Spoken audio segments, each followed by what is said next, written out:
Hello everyone, welcome to Vedastra the Hindu analysis for 23 June 2023। आज के इस वीडियो में हम लोग देखेंगे 23 जून 2023 में द हिंदू में आए हुए इंपॉर्टेंट आर्टिकल्स के analysis. So let's start the video. सबसे पहले हम लोग क्वेश्चन से स्टार्ट करेंगे, जो कि आपको आंसर देना है इस क्वेश्चन का। क्वेश्चन क्या है? लॉ मिनिस्टर जो हमारे अभी रिसेंटली है लॉ मिनिस्टर, इसे किसे नियुक्त किया गया है? लॉ मिनिस्टर हमारे देश के ये रिसेंटली नियुक्त किए गए हैं। पिछले जो हमारे लॉ मिनिस्टर थे किरण रिजिजू जी, इसको रिप्लेस करेंगे ये लॉ मिनिस्टर। आपको इसके नाम कमेंट बॉक्स में मेंशन करना है। इस क्वेश्चन का आंसर आपको लास्ट में वीडियो के अंतिम में आपको दिया जाएगा। सबसे पहले हम लोग जो इंपॉर्टेंट आर्टिकल है उसके बारे में एनालिसिस करते हैं। मोदी जी जो है कहाँ पे गए हैं? यूएस के वाशिंगटन डीसी में कल योगा सेशन न्यूयॉर्क में अटेंड करने के बाद वाशिंगटन डीसी में लैंड किए हैं। वहाँ पे कई सारे एग्रीमेंट्स जो है ये साइन किए गए हैं, उसी को लेकर आर्टिकल में मेंशन किया गया है। बेसिकली ये जो हमारा एग्रीमेंट है यूएसए के साथ, जो जेट इंजन मैन्युफैक्चर करने को लेके है, और भी कई सारे एग्रीमेंट्स हैं। आगे हम लोग आर्टिकल्स में मेंशन करेंगे, इसके बारे में आर्टिकल में बात करेंगे। इसमें कुछ इंपॉर्टेंट नहीं दिया गया कि कौन कौन से एग्रीमेंट जो है ये साइन किए गए, बस उसी के बारे में इसमें बताया गया है। आगे एग्रीमेंट्स के बारे में हम लोग डिटेल एनालाइज करेंगे। अभी यहाँ पे मैं यहाँ पे अभी इसे छोड़ रहा हूँ, आगे भी आर्टिकल है वहाँ पे हम लोग डिटेल में एनालिसिस करेंगे। ओके, बढ़ते नेक्स्ट आर्टिकल की तरफ। नेक्स्ट आर्टिकल स्टेट वाले पेज से आपको देखने को मिलेगा। तमिलनाडु जो है डेवलप कर रहा है कालाइगनार पेन मोनूमेंट। कहाँ पे? चेन्नई के जो बीच है, चेन्नई पे जो बीच है मेरियाना बीच, यहाँ पे कलाइगनार पेन मोनूमेंट चेन्नई के द्वारा मैन्युफैक्चर किया जा रहा है। ये है कलाइगनार पेन मोनूमेंट का एक मॉडल। स्क्रीनिंग के टाइम इसे एक तरीके से स्क्रीनशॉट लेके ये न्यूज़पेपर के द्वारा जो पब्लिश की गई है। ये कलाइगनार जो पेन मोनूमेंट है, ये मोनूमेंट मेरियाना बीच में डेवलप किए जाएंगे, बे ऑफ बंगाल में। ये मोनूमेंट जो है डेडिकेटेड होंगे तमिलनाडु के फॉर्मर सीएम एम करुणानिधि जी को, इनको डेडिकेटेड किया जाएगा ये मोनूमेंट। मोनूमेंट का नाम याद रखना है, कलाइगनार पेन मोनूमेंट। ये जो यूनियन मिनिस्ट्री है इसके द्वारा अप्रूवल इसको मिल गया है इस मोनूमेंट को मैन्युफैक्चर करने को लेके। कई सारे कंडीशंस दिए गए हैं, इन्वायरमेंट मिनिस्ट्री के द्वारा ये जो है कंडीशंस दिए गए हैं, और ये जो मैन्युफैक्चर करने के आदेश जो है इन्वायरमेंट मिनिस्टर के द्वारा ही दी गई है। कंडीशंस आपको नहीं याद रखने, मतलब क्या क्या, बस आपको ये याद रखना है कलाइगनार पेन मोनूमेंट कहाँ पे मैन्युफैक्चर किया जा रहा है। ओके, बढ़ते हैं हम लोग नेक्स्ट आर्टिकल की तरफ। ओपिनियन वाले पेज से देखने को मिलेगा जो शॉर्टर मेडिकल कोर्स है, ये रूरल डॉक्टर के जो शॉर्टेजेज है उसको फुलफिल कर पाएंगे या नहीं कर पाएंगे। बेसिकली नया कॉन्सेप्ट आपको देखने को मिलेगा। वेस्ट बंगाल गवर्नमेंट ने क्या स्टार्ट किया है, जो मेडिकल प्रोफेशनल है, मेडिकल कोर्सेस है, उसमें डिप्लोमा कोर्स जो है कराने की बात की जा रही है। आपने इंजीनियरिंग में देखा होगा क्या होता है, डिप्लोमा कोर्स कराए जाते हैं 3 साल के। इसी तरीके से मेडिकल में डिप्लोमा कोर्स कराए जाएंगे 3 साल के, और ये डिप्लोमा कोर्स से जो पास आउट स्टूडेंट्स होंगे उसको रूरल एरियाज़ में पोस्टेड किया जाएगा, ताकि वहाँ के रूरल एरियाज़ में डॉक्टर का जो शॉर्टेज है उसको कहीं ना कहीं फुलफ़िल कर पाए। इसी को लेके ये आर्टिकल है, क्या ये सही स्टेप है गवर्नमेंट के द्वारा या नहीं है, इसको लेके ये दोनों के द्वारा यहाँ पे एक क्वेश्चन और आंसर के फॉर्म में ये आर्टिकल को मेंशन किया गया है। बेसिकली बताया जा रहा है कि कोई अगर लेट से डिप्लोमा होल्डर्स को रूरल एरिया में हम लोग पोस्टेड करते हैं, वहाँ से फिर क्या होगा, जो अर्बन एरिया और रूरल एरिया के बीच में डिफ्रेंसिएशन आपको देखने को मिलेगा, एक जो भेदभाव है वो देखने को मिलेगा, क्योंकि रूरल एरियाज़ में कम एजुकेटेड डॉक्टर्स मिलेंगे आपको, और अर्बन एरियाज़ में हाईली एजुकेटेड डॉक्टर्स मिलेंगे जो कि एमबीबीएस होल्डर्स होंगे। ये एक पहला डिफ्रेंसिएशन हुआ। दूसरा क्या, रूरल एरियाज़ में जो फैसिलिटीज़ होती है, फॉर एग्जांपल रोड जो कनेक्टिविटी होती है वो ठीक तरीके से नहीं हो पाती। इस तरीके से क्या होगा, जो भी इमरजेंसी या क्रिटिकल कंडीशन में पेशेंट होंगे उसको एक अच्छी तरीके के हेल्थ इंफ्रास्ट्रक्चर नहीं प्रोवाइड पाया जाएगा इनके द्वारा, जो रूरल में डॉक्टर्स होंगे उसके द्वारा। इन सब चीज़ों को लेकर आर्टिकल में मेंशन किया गया है। ये बेसिकली नहीं होना चाहिए। इसके अलावा गवर्नमेंट को क्या करना चाहिए, इम्प्रूव करना चाहिए जो हेल्थ इंफ्रास्ट्रक्चर है उस पर। उसके बाद जो डॉक्टर्स के जो शॉर्टेजेस हैं, एमबीबीएस डॉक्टर्स के सीट्स बढ़ाने चाहिए, और भी कई सारे जो फैक्टर्स वो डिपेंड करता है। साउथ में डॉक्टर्स की सीट्स ज़्यादा है as compare to North Indians के स्टेट्स के। यहाँ पे होती क्या, डॉक्टर्स मेडिकल कॉलेजेस भी ज़्यादा है साउथ में, तो साउथ के जो स्टूडेंट्स हैं उनको यहाँ पे रिजर्वेशन दिया जाता है कॉलेजेस में एडमिशन को लेके। इससे होती क्या, नॉर्थ इंडिया में डॉक्टर के शॉर्टेजेस जो है वो आपको देखने को मिलेंगे। बस इसी को लेके ये आर्टिकल है। इसमें बस आपको ये अंडरस्टैंडिंग होनी चाहिए ये चीज़ें एक्चुअल में है क्या। वेस्ट बंगाल गवर्नमेंट ने क्या करी है, डिप्लोमा कोर्स स्टार्ट किया है मेडिकल प्रोफेशनल्स को लेके। बस इतना न्यूज़ में आपको ये इम्पोर्टेंट न्यूज़ है, आपको पता होनी चाहिए। ओके, नेक्स्ट आर्टिकल की तरफ हम लोग मूव करते हैं। नेक्स्ट आर्टिकल, ये पैक्ट जो यूएस के बारे में हम लोगों ने डिस्कस किया उसी को लेके ये आर्टिकल में आया हुआ है। यही आर्टिकल है, यहाँ पे हम लोग सारा उसमें के बारे में डिटेल एनालाइज करेंगे। कल ये सारे पैक्ट्स जो है साइन किए गए हमारे प्राइम मिनिस्टर और यूएस के प्रेसिडेंट के द्वारा।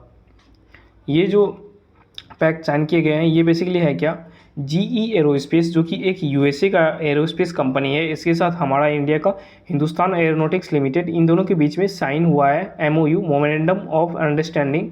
किस चीज़ को लेके, जेट इंजन के मैन्युफैक्चर को लेके। जेट इंजन जो है मैन्युफैक्चर किए जाएंगे कहाँ पे, इंडिया में। किनके द्वारा, जीई एरोस्पेस और हिंदुस्तान एरोनॉटिक्स लिमिटेड के द्वारा ये जेट इंजन मैन्युफैक्चर इंडिया में किए जाएंगे। इसको लेके ये आर्टिकल आया हुआ। आपको इसमें कुछ ज़्यादा डिटेल में नहीं जाना है, किन किन चीज़ों का ये जेट इंजन कहाँ पे यूज़ किए जाएंगे, और भी कई सारी चीज़ें इसमें आपको डिटेल में नहीं जाना है। बस आपको एक बार गो थ्रू होना है एक्चुअल में ये चीज़ें बोल के आ रहा है, बस आपको पढ़ के समझना है। अगर मैं बात करूँ तो वन डे कम्पिटिटिव एग्जाम्स के पॉइंट ऑफ व्यू से करंट अफेयर्स के पोर्शंस यहाँ से बिल्कुल कवर नहीं करने हैं आपको। ये करंट अफेयर्स का एक सेपरेट वीडियो होता है, जाके आप वहाँ पे कवर करो। और ये न्यूज़पेपर से बस आपका एक ही उद्देश्य होना चाहिए, अंडरस्टैंडिंग डेवलप करना, ताकि इंग्लिश वाले सेक्शन में अच्छे इस तरीके से स्कोर कर पाओ आप। ओके, जेट इंजन्स जो हिंदुस्तान और एरोनॉटिक्स लिमिटेड और जीई एरोस्पेस के बीच में ये एग्रीमेंट साइन किया गया है। इसके साथ एजुकेशन सेक्टर पे एग्रीमेंट साइन किए गए हैं। क्लाइमेट जो क्लाइमेट चेंज है इसको लेके कई सारे पैक्ट्स जो है साइन किए गए हैं यूएस के साथ। आने वाले टाइम पे वो सारे एग्रीमेंट्स जो है आपके न्यूज़पेपर में आने वाले हैं, फिर हम लोग उस पर डिस्कस करेंगे। आज कोई भी इंपॉर्टेंट जैसे एजुकेशन सेक्टर पे किया गया, या फिर क्लाइमेट एक्शन पे किया गया, या फिर डिफेंस सेक्टर जो हमारा इस पे किया गया है, उसमें काफ़ी डिटेल में कुछ भी नहीं दिया हुआ आज। आने वाले टाइम पे शायद हो सकता है दिया जाए ना। बगल में आपको एक आर्टिकल देखने को मिलेगा, पीएम मोदी ने गिफ्ट किया है लैब ग्रोन डायमंड, किसको, यूएस के फर्स्ट लेडी जिल बाइडन को। फर्स्ट लेडी उसे कहा जाता है जो कि प्रेसिडेंट का वाइफ होता है, कहाँ पे, यूएस में। फर्स्ट लेडी को लैब ग्रोन डायमंड, जो कि सूरत के एक फैक्ट्री में ग्रोन किया गया है। ये इको फ्रेंडली डायमंड होता है, और इसका जो कैरेट होता है 7.5 कैरेट के ये डायमंड होते हैं, इको फ्रेंडली होते हैं, और ये लैब में ग्रोन किए जाते हैं। इसको गवर्नमेंट ने क्या किया है, एडवर्टाइज करने की बात की है गवर्नमेंट के द्वारा कि लैब ग्रोन डायमंड जो है इको फ्रेंडली डायमंड है, और इसे हम लोग एडवर्टाइज करेंगे, मार्केट में एडवर्टाइज करेंगे। इसी को लेके एक सिलसिला है एडवर्टीजमेंट का, ये जिल बाइडन को गिफ्ट किया गया प्राइम मिनिस्टर के द्वारा। ये सूरत में जो डायमंड है ये डेवलप किया गया है। ओके, नेक्स्ट न्यूज़ आपको देखने को मिलेगा, G20 के एजुकेशन मिनिस्टर्स का मीटिंग कहाँ पे हुआ है, पुणे में हुआ है। इस मीटिंग में एजुकेशन सेक्टर में जो बदलाव लाने की बात की जा रही है, ये क्या बदलाव लाने की बात की जा रही है, बदलाव ये है कि एक तरफ तो थियोरेटिकल जो नॉलेज है वो स्टूडेंट्स को दिए जाएंगे, और दूसरी तरफ प्रैक्टिकल नॉलेज यानी कि स्किल्स इम्प्रूवमेंट में जो ध्यान है वो दिया जाएगा स्टूडेंट्स पे। इसी को लेकर ये मीटिंग में चर्चाएं ज़्यादातर फोकस किया गया। आर्टिफिशियल इंटेलिजेंस के यूज़ को किस तरीके से कर सकता है, इस सब चीज़ों पे यहाँ पे चर्चाएं की गई है। G20 के जो फाइनल समिट होने वाला है न्यू दिल्ली में सितंबर में होने वाले हैं, और G20 के अलग अलग सेक्टर्स के मीटिंग जो है वो हो रहा है। जैसे हेल्थ मिनिस्टर का मीटिंग कहाँ पे हुआ था, हैदराबाद में हुआ था। टूरिज्म मिनिस्टर का मीटिंग कहाँ हुआ था, जम्मू कश्मीर के श्रीनगर में हुआ था। और ये एजुकेशन मिनिस्टर का मीटिंग कहाँ हुआ, पुणे में हुआ। और इसके साथ कई सारे मीटिंग्स जो है वो हमारे कंट्री में देखने को मिल रहे हैं। Recently SCO Shanghai cooperation organisation की भी मीटिंग हमारी कंट्री के द्वारा होस्ट किया जा रहा है इस बार 2023 का SCO मीटिंग हमारे कंट्री के द्वारा होस्ट किया जा रहा है। और 2022 का जो किया गया था ये कजाकिस्तान के द्वारा किया गया था। शंघाई कोऑपरेशन ऑर्गेनाइजेशन का फाइनल मीटिंग 3 से 4 जुलाई 2023 में हमारे देश में न्यू दिल्ली में कंडक्ट कराए जाने हैं। इससे पहले कई सारे मीटिंग्स भी इसके हो रहे हैं, जैसे फॉरेन मिनिस्टर का मीटिंग हुआ था, ये जो हुआ था कहाँ पे, गोवा में हुआ था, जिसमें पाकिस्तान के फॉरेन मिनिस्टर जो जरदारी है वो भी आए हुए थे। पूरा नाम याद नहीं आ रहा, जरदारी, ये गोवा में आए हुए थे। Okay, and Shanghai corporation organisation की बात करें तो इसका इस्टेब्लिशमेंट 2001 में हुआ था। SCO का इस्टेब्लिशमेंट 2001 में हुआ था। इसमें आपको अभी 9 कंट्री देखने को मिलेंगे। ऑफिशियल 8 कंट्रीज़ है, एक ईरान जुड़ने वाला है, ईरान। ये जब ऑफिशियली अनाउंस कर दिया जाता है तो 9 कंट्रीज जो है SCO का पार्ट आपको देखने को मिलेगा। ओके, बढ़ते हम लोग नेक्स्ट आर्टिकल की तरफ। नेक्स्ट आर्टिकल जो है यहाँ पे आपको देखने को मिलेगा, आपको पता होगा क्या, जो 1909 था, 1909 में एक शिप डेवलप किया गया था UK के द्वारा। इस शिप का नाम था टाइटैनिक, TITANIC, टाइटैनिक। ये शिप यात्रा प्रारंभ करता है यूके से, कहाँ के लिए, न्यूयॉर्क के लिए, और बीच में एक जो बर्फ़ के चट्टान है वहाँ पे टकराने से टाइटैनिक का जो है समुद्र के अंदर समाहित हो जाता है ये टाइटैनिक। इसी के मलबे को देखने के लिए एक टूरिज़्म जो शिप है वो भी टूरिज़्म, एक तरीके से न्यूक्लियर सबमरीन आप बोल सकते हो, एक तरीके से सबमरीन जो है डेवलप किया गया है एक प्राइवेट कंपनी के द्वारा।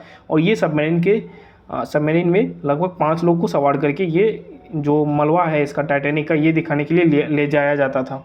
इस सबमरीन का नाम क्या था बेसिकली, इस सबमरीन का नाम था टाइटन। ये एक टूरिज़्म सबमरीन था जो कि टूरिस्ट को प्रमोट कर रहा था, और ये मलबा दिखाने को लिया जा रहा था कहाँ पे, टाइटैनिक जो शिप डूब गया था उसी को लेके। ये सबमरीन जो टाइटन है इसका भी राडार से जो नेविगेशन सिग्नल है वो बिल्कुल ख़त्म हो गया है, और यहाँ पे इसकी डूब जाने की जो है बातें वो बताई जा रही है। अभी ऑफिशियल कुछ भी नहीं आया है, इस पर सर्च वगैरह वो चल रहा है, अभी कुछ नहीं आया है। इसी को लेके इंडिया के जो मिनिस्ट्री ऑफ अर्थ साइंस के द्वारा एक प्रोजेक्ट जो है वो चलाई जा रही है, जिसमें मत्स्य 6000 ये सबमर्सिबल जो है डेवलप किया जा रहा है NIOT के द्वारा, चेन्नई के द्वारा। ये बेसिकली क्या है, जो मिनिस्ट्री ऑफ अर्थ साइंस है ये चाहता है कि मत्स्य 6000 एक सबमर्सिबल, यानी कि इसमें लगभग 3 लोगों को सवार करके ग्राउंड जो है समुद्र का वहाँ पे जाया जा सके, वहाँ पे जाके उनके बारे में हम लोग खोज करें। इसी को लेके यहाँ पे इसमें और ज़्यादा सिक्योरिटी कंसर्न बताने की बात की जा रही है, क्योंकि वो जो सबमर्सिबल जो वो टूरिस्ट वाला जो सबमरीन था उसके डूब जाने से चिंताएं यहाँ पे बढ़ रही है। ये जो हमारा मत्स्य 6000 प्रोग्राम है ये लेट जो दिसंबर 2024 है वहाँ पे उस टाइम पे किया जाएंगे, या फर्स्ट मंथ ऑफ 2025 ये कंडक्ट कराए जाएंगे। ये स्कीम नहीं, बेसिकली ये जो हमारा ये मत्स्य 6000 प्रोग्राम है ये किसके द्वारा कराई जा रही है, मिनिस्ट्री ऑफ अर्थ साइंस के द्वारा।